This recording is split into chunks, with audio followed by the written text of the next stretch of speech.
السلام علیکم ورحمۃ اللہ وبرکاتہ۔ لیکچرار اسلامیات کی تیاری کے لیے اسلام اور اکنامکس کے تیسرے لیکچر میں خوش آمدید۔ اس سے پہلے دو لیکچرز ہو چکے ہیں علم وراثت کے اوپر، یعنی علم الفرائض کے اوپر، اور حکومتی ذرائع آمدن کے اوپر۔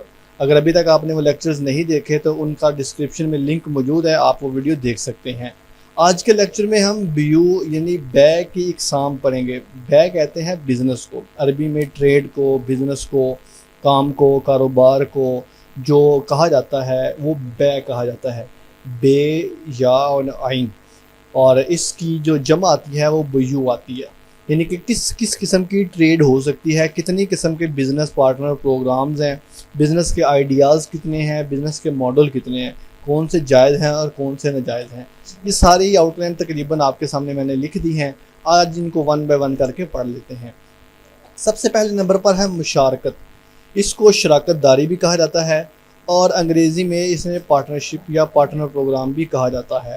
یہ نفع و نقصان کی بنیاد پر مختلف شرکاء رقم، ہنر یا محنت کی بنیاد پر مل کر کام کرتے ہیں۔ یہ آج کل بھی ایسا ہوتا ہے، پارٹنرشپ پروگرام ہوتے ہیں، یوٹیوب پارٹنر پروگرام ہے، اور اس کے علاوہ آپ کہہ لیں کہ ایک بندہ کہتا ہے میں انویسٹمنٹ کرتا ہوں، دوسرا بندہ محنت کرے گا، پرافٹ بھی ہوگا، وہ دونوں میں 50-50 ہو جائے گا، پرافٹ اینڈ لاس دونوں میں ہوتا ہے۔ یعنی کہ یہ جو پارٹنرشپ پروگرام ہے اس میں 50-50 ہوتا ہے، اینڈ پرافٹ اینڈ لاس دونوں پہ ہوتا ہے، جسٹ پرافٹ پہ نہیں ہوتا ہے بلکہ پرافٹ اینڈ لاس، یعنی کہ فائدہ ہوگا تو بھی دونوں کو ہوگا، نقصان ہوگا تو بھی دونوں کو ہوگا، یہ مشارکت کہا جاتا ہے۔ دوسرے نمبر پر ہے مزارعت۔ اگر جو شراکت ہے یہ زراعت سے متعلق ہو تو اسے مزارعت کہا جاتا ہے، یعنی کہا جائے کہ ایک بندے کی زمین ہے، دوسرے بندے کی کھیتی باڑی ہے، اس کی محنت ہوگی، یعنی کسی دوسرے کو اس معاہدے پر زمین دینا کہ وہ اس کو بوئے گا اور دیگر کام کرے گا، اور جو پیداوار ہے وہ دونوں کے درمیان تقسیم ہو جائے گی، اس کو مزارعت کہا جاتا ہے۔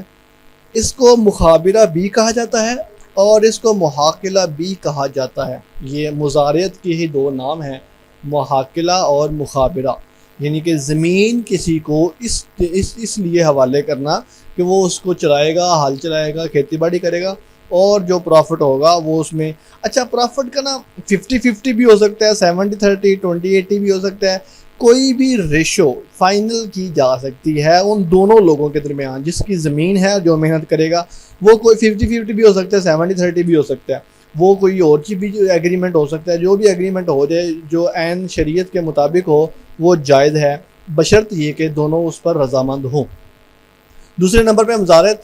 تیسرے نمبر پر مساقات ہے۔ اگر شرکت پھلدار درختوں سے متعلق ہو تو اس کو مساقات کہتے ہیں۔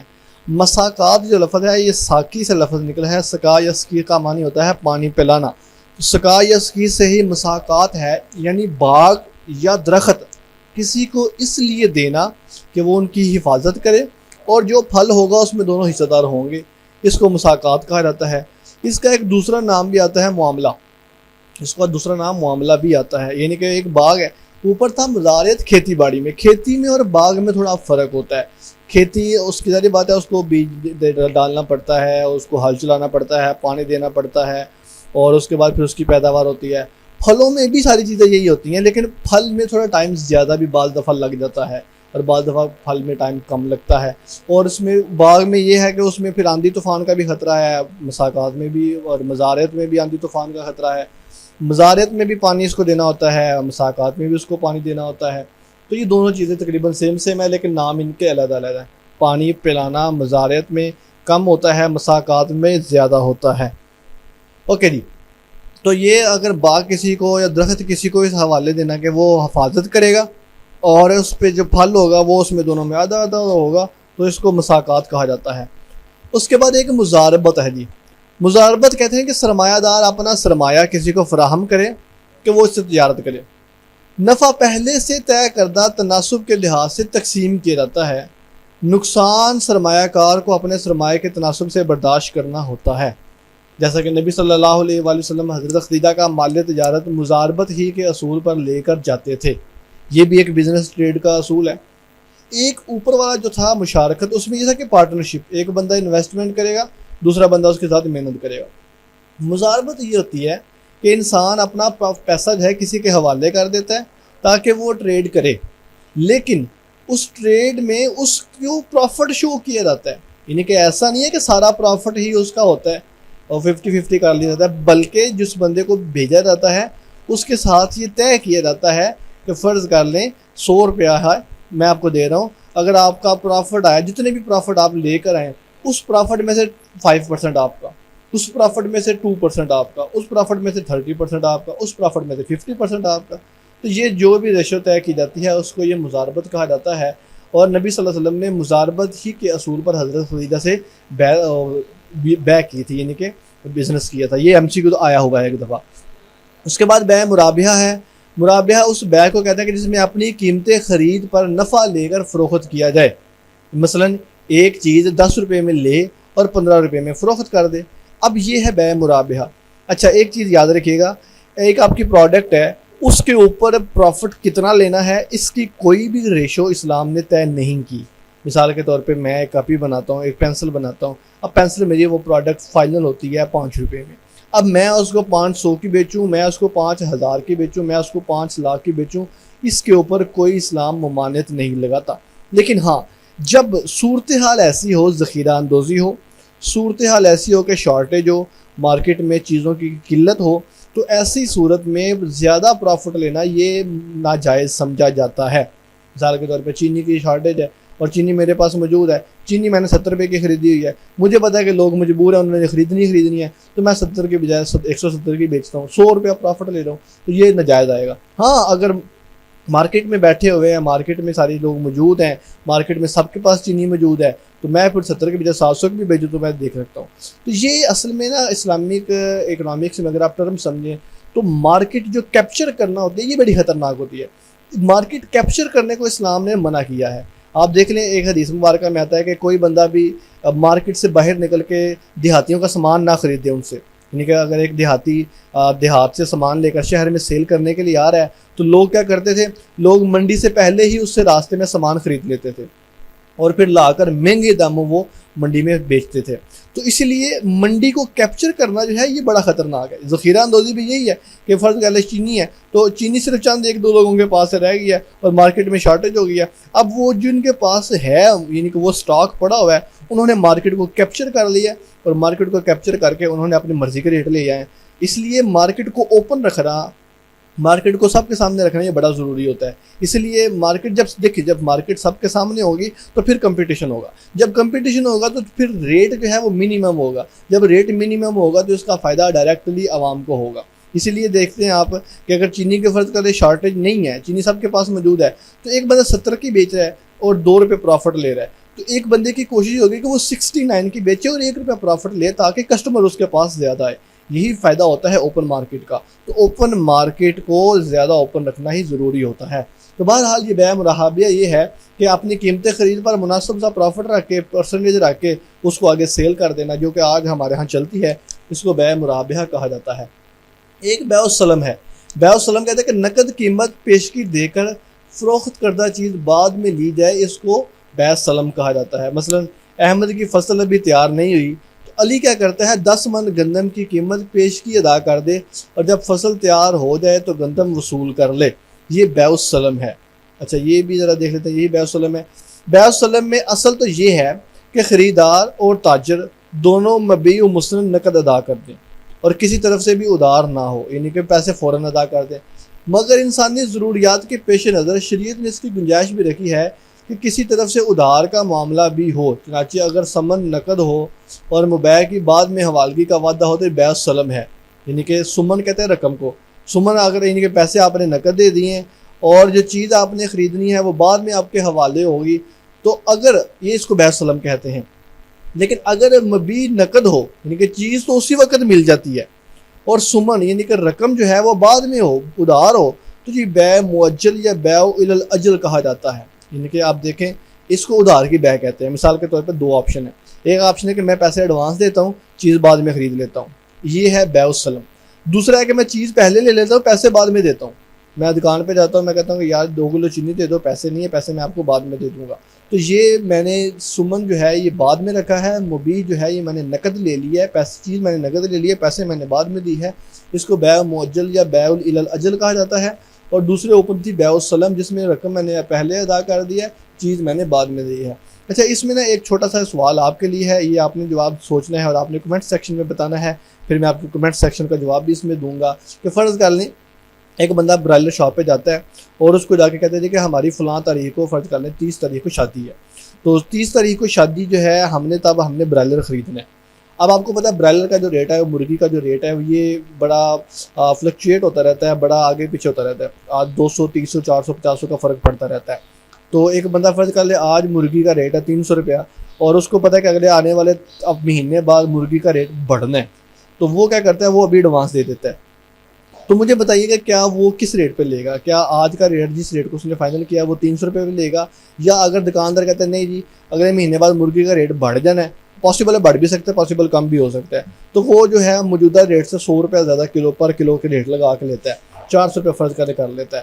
اب اس دن اس کو جو ریٹ گوشت ملتا ہے وہ چاہے 450 ملے, وہ چاہے 550 ملے, وہ چاہے 250 ملے, وہ پرافٹ لاس جو ہے دکاندار کو ہے, اور جو پرافٹ لاس ہے وہ اس کو بھی ہے خریدنے والے کو. تو کیا ایسی بیع جائز ہے کہ نہیں ہے, اور اس کو کیا کہیں گے؟ چلیں یہ آپ کے لیے کویشچن ہے, اس کو آپ سالو کیجیے گا, انشاءاللہ میں کمنٹ سیکشن میں آپ کو جواب دوں گا. آپ نے بس یہ بتانا ہے کہ جائز ہے یا نہیں ہے. اوکے جی, نیکسٹ چلتے ہیں جی عقد استثناء. اس کو ایڈوانس کی بیع بھی کہتے ہیں, یعنی چیز کے وجود میں آنے سے پہلے ہی اس کی پیشگی قیمت ادا کر دی جاتی ہے. ایک ہے اوپر والی بیع معجل یا الی الاجل ہے کہ آپ نے چیز اسی وقت لے لی ہے اور چیز پیسے بعد میں دیے ہیں. بیع السلم یہ ہے کہ آپ نے چیز اس کے آپ کہتے رقم پیشگی ادا کر دی ہے اور چیز آپ نے ابھی اٹھائی نہیں ہے, چیز موجود ہے, چیز موجود ہے لیکن آپ نے اٹھائی نہیں ہے. مثال کے طور پہ آپ دکان پہ جاتے ہیں, چینی خریدی, 2 کلو چینی خریدی, آپ نے چینی کے پیسے دیے اور آپ نے بولا چینی ابھی رکھ لو, میں بعد میں تم سے آ کر لے جاؤں گا. تو یہ ہے بیع السلم. عقد استثناء یہ ہے کہ چیز ابھی وجود میں ہی نہیں آئی ہے. مثال کے طور پہ آپ کہتے ہیں کہ یار یہ جو کرسیاں تم نے بھی بنانی ہے نا, تو اس کرسیوں کے پیسے تم پہلے ہی لے لو, تو یہ عقد استثناء ہے. اس کے بعد ہے جی اجارہ, کوئی چیز کرائے پر دینا, اس کو انگریزی میں لیز پہ کہتے ہیں. گاڑی لیز پہ ملتی ہے بینک سے. یہ لیز سسٹم کیا ہے, یہ تو ایک پورا ایک الگ ہی جہان ہے. میں نہیں سمجھتا کہ ہم اس مختصر سے لیکچر میں اس کو یہاں پہ وائنڈ اپ کر سکیں, اس لیے ہم شروع ہی نہیں کرتے. بس آپ یہ سمجھ لیجئے کہ اجارہ کو عربی انگلش میں لیز پر دینا کہتے ہیں, اور اردو میں اس کو کہا جاتا ہے کہ کرائے پہ دینا. اس کے بعد بیع معجل ہے, ادھار کی بیع ہے, یہ اوپر بیع گزر گئی ہے. بیع معجل یا الی الاجل ہے جس میں چیز خرید لی جاتی ہے اور قیمت بعد میں ادا کی جاتی ہے. یہ ادائی جو ہے یعنی کہ رقم کی جو ادائی ہے یک مشت بھی ہو سکتی ہے, یعنی کہ جو پیسے دینے ہیں آپ نے وہ اکٹھے بھی دے سکتے ہیں, قسطوں کی صورت میں بھی دے سکتے ہیں. یہ ایسے ہی جس طرح کہ آپ آج کل دکانوں کے اوپر جا کر فریج اے سی وغیرہ قسطوں پہ لے لیتے ہیں. تو چیز آپ نے پہلے خرید لی ہے, پیسے آپ نے بعد میں دینے ہیں, پیسے آپ اکٹھے بھی دے سکتے ہیں, قسطوں کی صورت میں بھی دے سکتے ہیں. اس کے بعد تورہ کہہ رہی ہے کوئی چیز ادھار خرید کر اس کو نقد پر فروخت کر دینا, یہ تورق ہے. مثال کے طور پہ ایک بندہ جاتا ہے قسطوں پہ جا کے موبائل لیتے ہیں اور قسطوں پر موبائل خرید کر اس کو دکان پر بیچ کر نقد رقم لے لیتا ہے اور اس رقم سے اپنا کام چلا لیتا ہے. یہ آج کل کامن ہے, بلکہ اب تھوڑا ٹرینڈ کم ہو چکا ہے. اکثر لوگ جاتے ہیں الیکٹرانکس کی دکان کے اوپر جہاں جو لوگ قسطوں پہ دیتے ہیں. اب ظاہری بات ہے جو لوگ قسطوں پہ چیزیں دے رہے ہیں انہوں نے اپنا مارجن رکھا ہوتا ہے. اگر چیز فرض کر لیں 1 لاکھ روپے کی ہے تو وہ قسطوں پہ 1,20,000 کی آپ کو ملے گی. اب وہ بندہ جس کو پیسوں کی ضرورت ہے وہ کیا کرتا ہے, وہ جاتا ہے دکان پہ اور قسطوں پہ ایک چیز خرید لیتا ہے 1,20,000 روپے کی.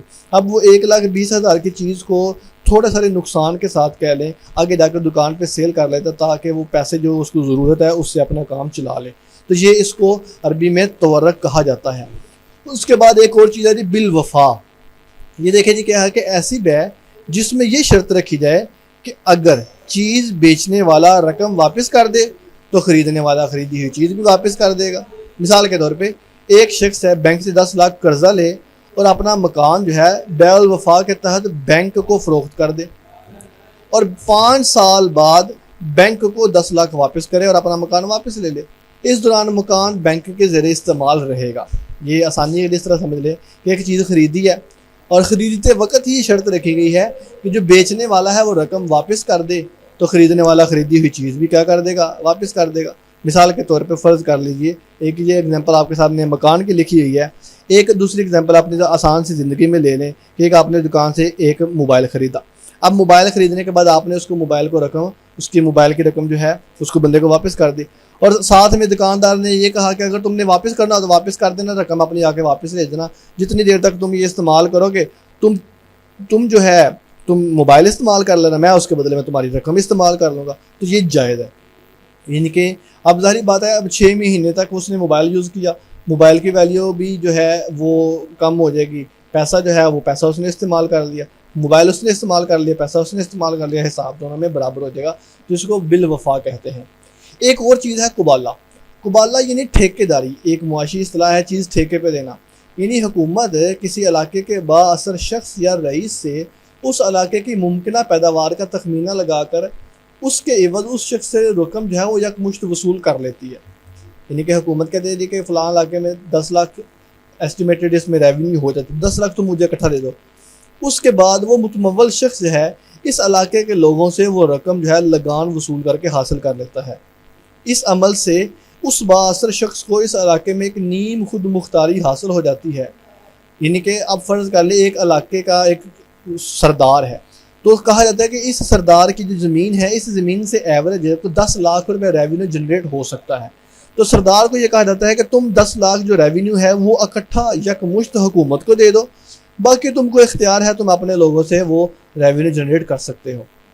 اموی، عباسی، عثمانی اور بر صغیر کے علاقوں میں قبالوں کا رواج رہا ہے، یہی نیم خود مختاری نوابوں کو حاصل تھی، اور وہ نواب جو تھے وہ ٹیکس حکومت کو پے کرتے تھے اور اس کے بعد پھر اپنی عوام سے وہ ٹیکس لیتے تھے، ریونیو جنریٹ کرتے تھے۔ امام ابو یوسف نے اپنی کتاب الخراج میں اس کی مذمت کی ہے۔ اب یہ مذمت کیوں ہے؟ کیونکہ دیکھیں اس سے محنت کش طبقے اور غریب طبقے پر بوجھ پڑتا ہے اور معاشی مشکلات میں اضافہ بنتا ہے۔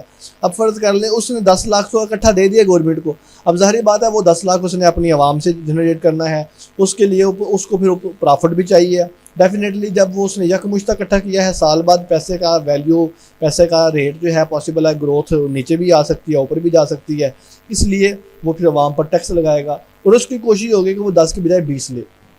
تو حکومت کو تو اس سے کوئی غرض نہیں ہے کہ وہ بندہ اپنی عوام کے اوپر کیا کر رہا ہے، لیکن عوام کے اوپر جو بندہ ہے وہ ظلم و ستم کرے گا اور اس سے اس کی نقصان ہوگا، اور ایسی صورت میں اس کی مذمت کی گئی ہے۔ یہ نیم خود مختاری کیا ہے، ایسے لوگوں کو نیم جگیردار، نیم حکومت بنانا ہوتا ہی ہے، تو یہ اس کو قبالہ کہا جاتا ہے، ٹھیکے داری۔ اس کے بعد بیع وضیعہ ہے، یہ ہے کہ تاجر اپنی خرید سے کم قیمت میں کوئی چیز بیچتے نقصان کر کے، مثلا 10 روپے میں خریدی ہے اور 5 روپے میں فروخت کر دی۔ عام طور پہ جو کہہ لیں کہ چیزیں گھاٹے میں بیچنا ہوتا ہے اس کو وضیعہ کہا جاتا ہے۔ اچھا، ایک چیز سیل ہوتی ہے، سیل لگائی جاتی ہے، یاد رکھیے گا جو سیل کا ٹرینڈ ہے نا یہ کبھی بھی نقصان پہ نہیں ہوتا ہے۔ کوئی بھی کمپنی، یہ جو بڑے بڑے برانڈز ہیں اپ ٹو 70%، فلیٹ 30% جو سیل لگاتے ہیں، یہ کبھی بھی نقصان میں رکھ کر چیزوں کو سیل آؤٹ نہیں کرتے ہیں، بس یہ ایسا کرتے ہیں کہ پرافٹ مارجن جو ہے یہ کم کر دیتے ہیں۔ فرض کر لیں کپڑا ہے، اس کے اوپر جو پرافٹ آ رہا ہے ان کو 1000 روپے آ رہا ہے، کاسٹ ان کی پڑی ہے 2000 روپیہ، 1000 روپیہ پرافٹ لے کے وہ 3000 میں سیل پہ لگا رہے ہیں، 3000 میں وہ سیل کر رہے ہیں۔ اب وہ کیا کرتے ہیں، سیزن آؤٹ ہونے پر وہ اس کے اوپر سیل لگا دیتے ہیں اور وہ 2000 والی چیز جہاں پر انہیں 3000 روپے میں بیچتے ہیں وہ اس میں پرافٹ جو ہے وہ 50% کر دیتے ہیں اور وہ 2500 میں دیتے ہیں۔ جو چیزیں لو کوالٹی کی ہوتی ہیں اس کے اوپر وہ زیادہ پرافٹ لگا کے اس کو 2200 روپے میں سیل کر دیتے ہیں۔ تو یہ سیل والی جو چیز ہے وہ بیع وضیعہ میں نہیں آئے گی۔ بیع وضیعہ یہ ہے کہ 2000 والی چیز 1800، 1900، 1700 میں بیچنا، گھاٹے میں بیچنا، وہ بیع وضیعہ کہلاتی ہے۔ اس کے بعد بیع تولیہ ہے، یہ ہے کہ جس قیمت میں کوئی چیز خریدی جائے اسی میں بیچ دی جائے، ریٹ و ریٹ چیز بیچنا، 2000 کی خریدی ہے 2000 میں بھی سیل کر دینا۔ اور بعض دفعہ دکاندار جائیں تو وہ کہتے بھی ہیں کہ یہ جی ہماری اتنی فائنل ہے، اتنی ہم نے 2000 کی ہی ہے، یہ 2000 کی ہی آپ کو دیں گے، اس سے کم ہم نہیں کر سکتے۔ ہاں وہ سچ بولتا ہے، یہ اس کا اپنا معاملہ ہے۔ کچھ لوگ ایسے جھوٹ بھی بولتے ہیں حالانکہ 2000 کی نہیں آئی ہوتی ہے، لیکن وہ صرف مارکیٹ میں بارگیننگ کرنے کے لیے اس لیے ایسا بولتے ہیں۔ تو جو چیز ریٹو ریٹ بیچی جائے، پورے جو جس چیز پہ آئے اسی چیز میں بائی کی اس میں سیل کر دے تو اس کو بیع تولیہ کہا جاتا ہے۔ اس کے بعد بیع مساومہ ہے کہ پہلی قیمت کو ملحوظ رکھے بغیر خرید و فروخت کا معاملہ کرے، چاہے نفع کے ساتھ ہو یا چاہے نقصان کے ساتھ یا برابر کا معاملہ ہو۔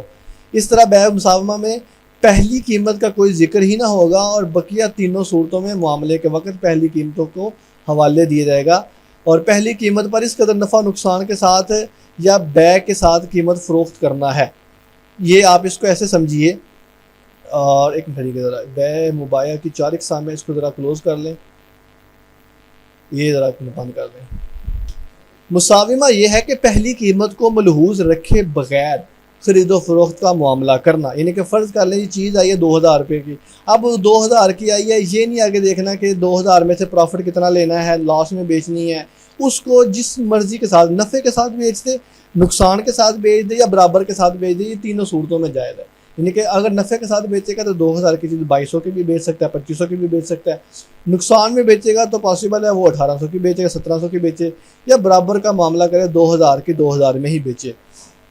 بیع مساومہ میں پہلی قیمت کا کوئی ذکر ہی نہ ہوگا، اور بقیہ تینوں صورتوں میں معاملے کے وقت پہلی قیمت کا حوالہ دیا جائے گا، یعنی کہ یہ بتایا جائے گا کہ پہلے میں نے چیز اتنے کی خریدی تھی اور اب میں اتنے کی سیل کر رہا ہوں۔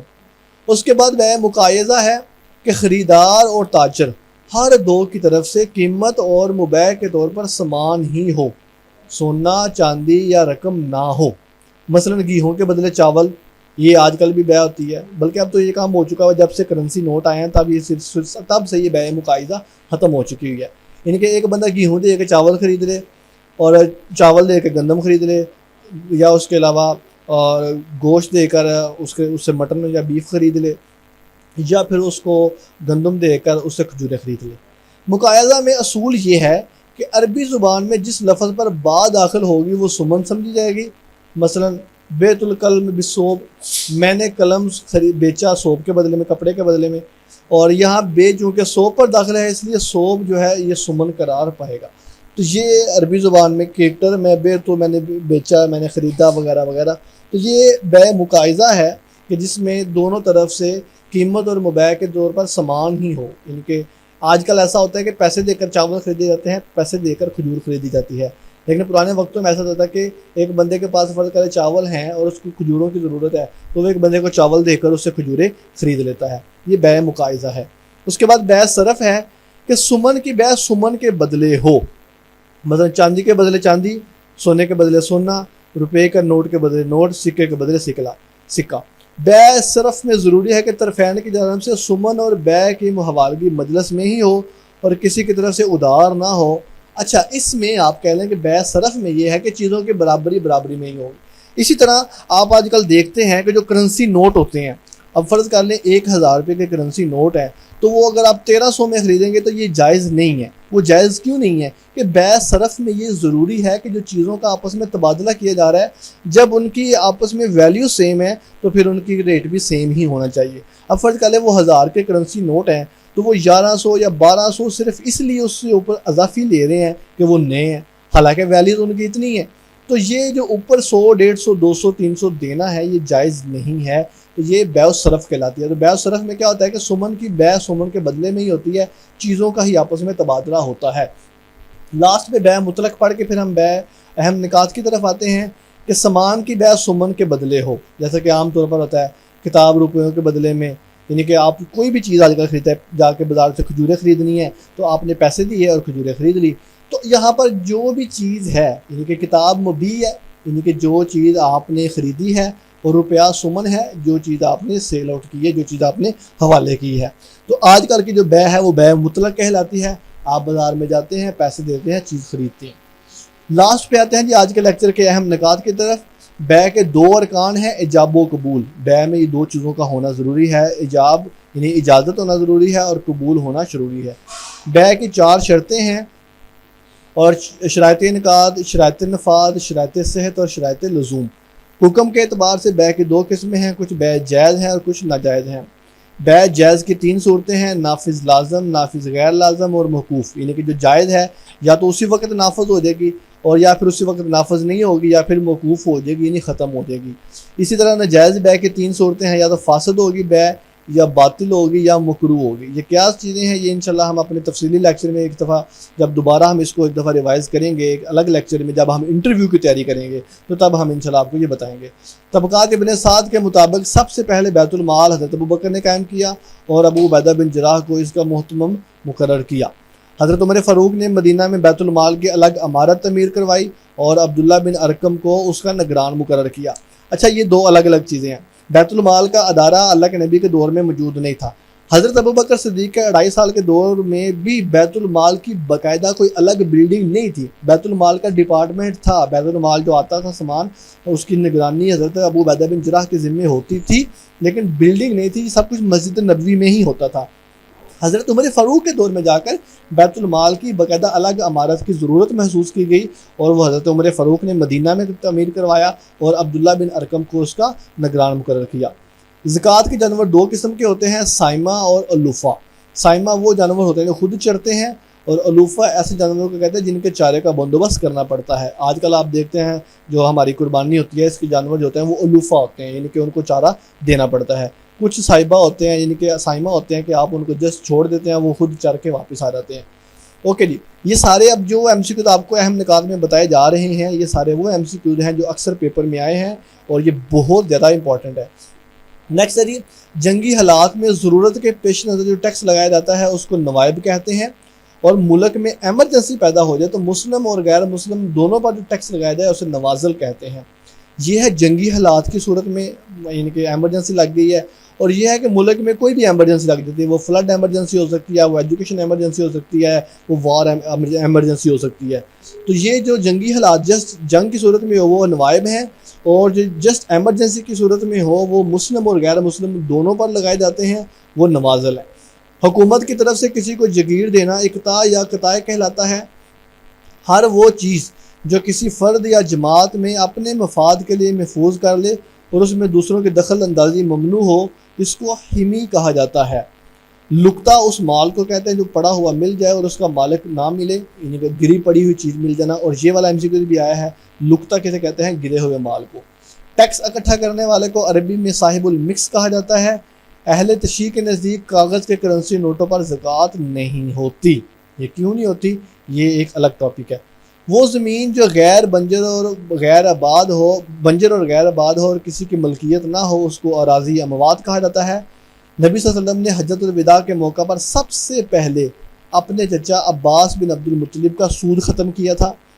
تسعیر ایک معاشی اصطلاح ہے، اس سے مراد ہے پرائس کنٹرول، یعنی کہ حکومت کی طرف سے اشیاء صرف و خرد و نوش کی قیمتوں کا تعین کرنا، یہ عربی میں تسعیر کہلاتا ہے۔ زمین کے استعمال کے معاوضے کا نام لگان ہے، اور ملک میں قحط پیدا ہو جائے، دشمن سے جنگ چھڑ جائے، تو اس صورت میں امیروں پر جو ٹیکس لگایا جاتا ہے اس کو ضرائب کہتے ہیں۔ اچھا، یہ اوپر ذرا دیکھیں، امیروں پر جو ٹیکس لگے گا اس کو ضرائب کہیں گے۔ یہاں پر جو جنگی حالات میں ٹیکس لگے گا سب کے اوپر وہ نوائب ہوگا، اور ایمرجنسی کی صورت میں جو مسلم اور غیر مسلم سب پر لگے گا وہ نوازل ہوگا۔ تو یہ تھا جی آج کا ہمارا لیکچر، جس میں ہم نے آج کے لیکچر میں بیوع کی تفصیلی اقسام کو دیکھا: مشارکت، مزارعت، مساقات، مزاربت، بیع مرابحہ، بیع السلم کی آگے بیع موجل ہے، عقد استثناء، اجارہ، موجل، تورق، بالوفا۔ اس کے بعد ہم نے دیکھا قبالہ کیا ہوتا ہے، قبالے کے بعد بیع وضیعہ کو پڑھا، بیع تولیہ کو، بیع مساومہ، مقاعدہ، صرف، بیع مطلق، اور لاسٹ پہ ہم نے امپورٹنٹ چیز اس کے اہم نکات کو تفصیل کے ساتھ دیکھا۔ انشاءاللہ آپ سے ملاقات ہوتی ہے ایک نئے لیکچر میں، جس میں ہم Adam Smith, Alfred Marshall, Malthus وغیرہ کے ہم تفصیلات کو پڑھیں گے انشاءاللہ العزیز۔ ابھی تک کے لیے اتنا ہی ہے۔ آپ کی سماعتوں کا بہت شکریہ۔ اللہ حافظ و ناصر۔